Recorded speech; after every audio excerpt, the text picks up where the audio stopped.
So yeah, I I started eating fruits, vegetables, and to be honest, when I started doing that, I did it for like 2 days. I started only eating fruits and vegetables, and that didn't work. It actually it sent me faster to the washroom. Like as soon as I will eat anything that is fruits or vegetables, it will send me to the washroom. I have no idea why. So I stopped the bread, the rice, the carbohydrates that I believed that it could hurt my colon somehow, and that just made it worse as well. So I decided that nothing was working. So I'm like, you know what? Why would I even bother to see what I'm gonna eat or what I'm not gonna eat if I have tried everything and nothing is working? So I I got really depressed. But then, um, because I was going to class and I was feeling so sick, that there was a point that I did not want to eat anymore. I felt like anything I will eat, it would just send me to the washroom. So I decided that I won't eat. And I did that for one day. I actually ended up eating around, what, 4? Yeah, 4 o'clock. And that was the first day that I actually fasted. I went fasting for the whole entire day until 4 o'clock, and it it didn't send me to the washroom, but not as much. So the next day I did not eat either, but around 11, 12, when I went to my second class, I my stomach started making some weird noises, and I was sitting down beside a classmate, and it was embarrassing. Yes, mommy, yes. And then I had to go and eat something, and I just bought a pizza in the cafeteria, and I had to eat it because my stomach was like making those weird noises. But yeah, my stomach started talking, like it was making such a big noise. It was so embarrassing. So I had to run outside. Like I just took $3 and I just went outside and get a piece of pizza and I ate it. So I will tell you about what has controlled a little bit my situation. I am not cured, or I believe in remission, because I haven't seen my doctor yet. I have an appointment on October 16, if I'm not wrong, and I will update you with that.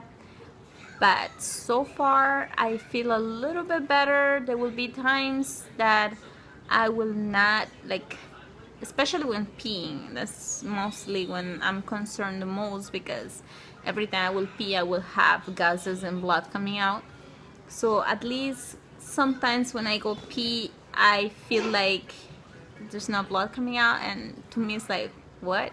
Like, there's no blood coming out. It's like, thank God. It's amazing not to see blood every single time you go in the washroom. So what has control a little bit my situation is avoiding breakfast in the morning. Yes, I do drink coffee and not eat anything until 12 o'clock. That's when I go to my second class, and I get like a piece of pizza or sandwich or anything. And yes, I went back on eating bread, and I went back on eating rice, because that somehow makes me a little bit constipated, and I feel like if I'm constipated, that means no diarrhea, and that means no rushing to the washroom. So I am doing that, and so far it's working. At least I haven't pooped myself again. And yes, there will be some times that my stomach will get bloated, swollen, and it will hurt. My stomach will hurt, my back will hurt. All the symptoms are still there, but at least I'm not rushing to the washroom while I'm outside. Like, I do have to go quick, you know what I mean? I had to go like immediately, but at least you don't have that sensation that you can't hold it, not even for a second. So yeah, I'm hoping that I am in remission somehow. And the treatment, I forgot to tell you, the treatment that I am on is called Sulofalk. I don't know how to pronounce it.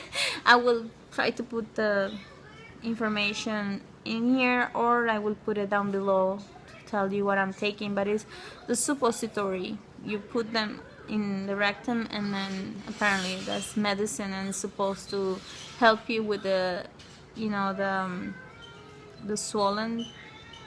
And so I think that's all for now. That's all is going on in my life right now. I noticed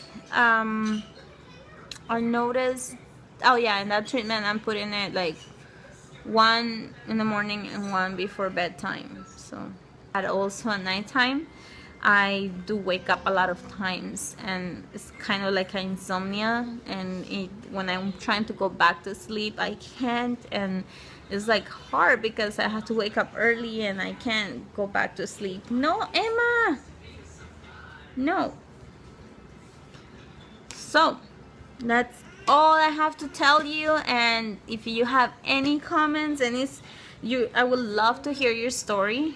I will really love to hear your story. I read stories of people around, and I would love to hear your story. I would love to see a video of yours. Like, if you decide to make a video, don't hesitate to send me the link. I would love to hear. I've been listening to all the stories here in YouTube, and I do believe this is something that we should do to raise awareness, so people are aware of what's going on, and you know, to know that it's not something fun to have. And you know, I do feel bad for those that are really that really ended in the hospital and had surgery, you know, had no option. I really feel for them, and I really pray to God that that doesn't happen to me. But unfortunately, something that you can't avoid is your body is the one who, you know, controls you, and you know, you just have to, you know, deal with it. And I guess trying to find what works for you, what doesn't work for you. And so far I'm trying to have some fruits and vegetables, but not just fruits and vegetables, because it does not work for me. And so I would love to hear your stories. So send me your stories. Send me, if you do not feel comfortable to talk in a video, then just comment below and tell me about your story, and I will be really glad to hear it. And I will update you with my appointment on October 16th, so I will let you know, guys, what the doctor said. And thanks for watching, and I would love to hear from you guys. So take care. Bye bye.